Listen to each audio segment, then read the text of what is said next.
Hi, my name is Troy Hubble from YourDyslexiaExpert.com. I'm here today to talk about an issue that I'm sure has frustrated you when trying to help people you know with dyslexia or if you have dyslexia, and that's confusion between letters like B and D.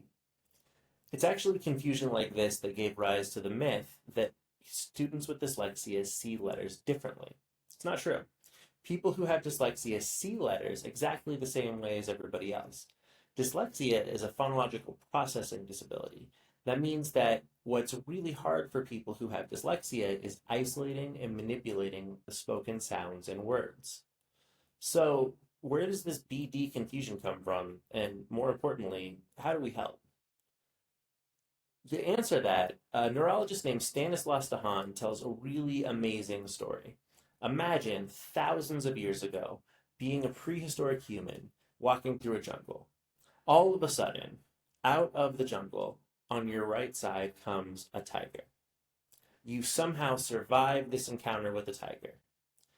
You need to know that if you see that same shape, that same tiger, from any other angle, it's still the same thing. So next time, if you see a tiger above you, to the left, to the right, or anywhere else, or flipped in any direction, you know that it's still a tiger. Our brains are hardwired to know that just because something rotates or because we're seeing it from a new angle doesn't mean that it's a new thing, except with letters. We have to teach our brains that when we rotate a letter, it actually does become something new. Because when we flip this B backwards, it isn't a B anymore, it's a D. This is a really strange concept for our brains. And if you actually watch a classroom full of young students who are just learning their letters, you'll see that they flip these around all the time. It doesn't seem to make much difference to them which way they face. It's only when students start to really understand their letters proficiently and the sounds that those letters represent that they usually get this skill down. The problem is when you have trouble hearing, manipulating, isolating, identifying the sounds that these letters represent, it's way harder to learn the letters. It doesn't really make any sense. Our brain is not good with information that doesn't make sense or that it exists out of a context. And letters don't make sense if we don't have a firm understanding of the sounds that they represent. And so, as other students who don't have difficulty with sounds start to master their B and their D and that directionality, students with dyslexia continue to struggle. And oftentimes, a lot of the ways that we try to help with this reinforces this idea of B and D being a picture. This plays into exactly the feature of the brain that we're trying to get around. Pictures can rotate. Objects in space can rotate, and they don't change. So we need to help change the way that people with dyslexia think about and see these letters. We do that with handwriting. When I teach the letters B and D in print for handwriting, this is how I teach them. For B, I tell them to start at the top. I tell them to go down, back up, and around into a B, bad B. When I teach them to make a D, this is actually the only letter that I don't have them start on the top of the letter to make.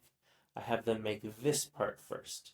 And I tell them it's a C, D letter. When students trace these letters and write these letters and at the same time say these handwriting strokes down, around into a B, bad B, C, D letter, what happens is they start to learn the letters not as shapes, but as a sequence of handwriting strokes. Our brain is a lot better at that. And the reason that I like teaching them this way is because it gives me a really easy way to cue them when they make a mistake in recognizing one of these letters. If a student's reading and they see a B and they say D, I stop and ask them, do you see a down first or a C first?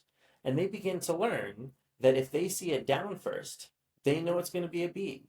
If they see a C first, they know it's going to be a D. That gives them a way to recognize the letters as well as write them. If you are interested in hearing more from Stanislaus Dehaene, I cannot recommend his book, Reading in the Brain, enough. That is something that I'll link in the video description below.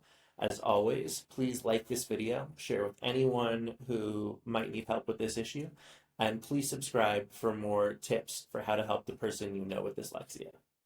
Thank you very much. Bye.